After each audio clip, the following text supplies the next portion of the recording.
Olá a todos e a todas. Hoje nós vamos conversar sobre a família. E eu, quando desenvolvi esse tema, eu dei um título que eu gostei e quero compartilhar com vocês. A família que faz a diferença.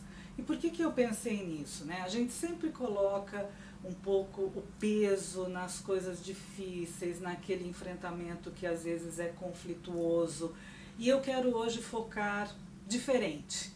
Eu quero colocar naquela família que realmente, quando se depara com o adoecimento de um dos seus membros no que diz respeito à dependência química, essa família se mobiliza e realmente busca ajuda. Mas vamos pensar um pouquinho o que é família. A gente revê esse conceito porque hoje a gente tem um conjunto de pessoas que fazem parte de um mesmo núcleo e vivendo sobre o mesmo teto. Então, muitas vezes a gente tem o pai, a mãe e os filhos, a gente tem pai, mãe e os avós, a gente tem um casal homoafetivo, com um filho ou sem filhos. Então, é esses novos conjuntos de pessoas que estão fazendo parte do que a gente denomina família. Eles precisam ser olhados, ser cuidados, sem preconceito, né? Sem a dificuldade do profissional de olhar para essas diferentes possibilidades das pessoas estarem juntas e constituírem uma família. Então, este é o primeiro passo. Depois a gente observa também vários trabalhos na literatura atual que abordam a dependência química como um fenômeno que não afeta só o indivíduo que desenvolve a doença. Então, o que a gente tem? Aquela pessoa desenvolve, mas quem está em volta adoece de uma outra maneira. E por isso que a gente precisa cuidar tanto do dependente como das pessoas que estão em volta desse núcleo familiar. E por quê? Porque a gente observa a importância de cuidar desses aspectos relacionais.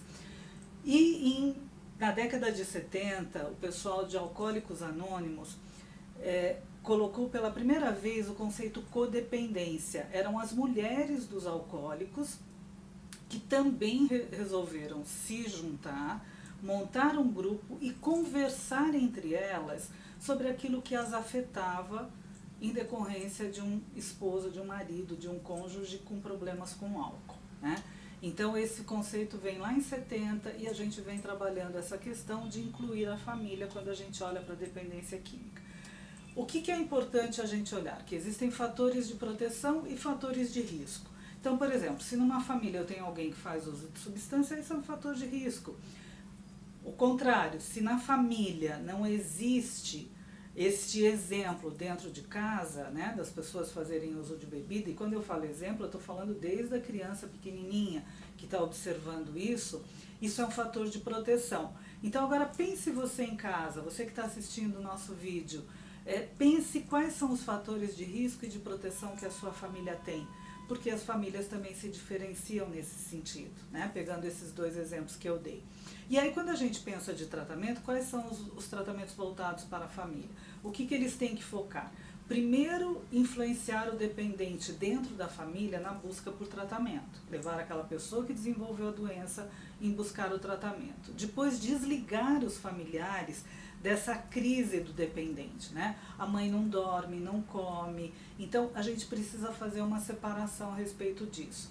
Desenvolver recursos internos, tanto do dependente quanto da família, que são as forças pessoais que cada um tem. E também auxiliar o dependente e os familiares a fazerem mudanças saudáveis, positivas, em termos de qualidade de vida, para que isso também vá fazer parte da sua vida psíquica, independente do usuário ter entrado ou não no tratamento. Então, um pouquinho isso que eu queria compartilhar com vocês hoje. Espero que tenha dado uma luz para algumas reflexões e a gente vai voltar a conversar sobre esses temas em outros vídeos. Um grande abraço e nos vemos no próximo vídeo.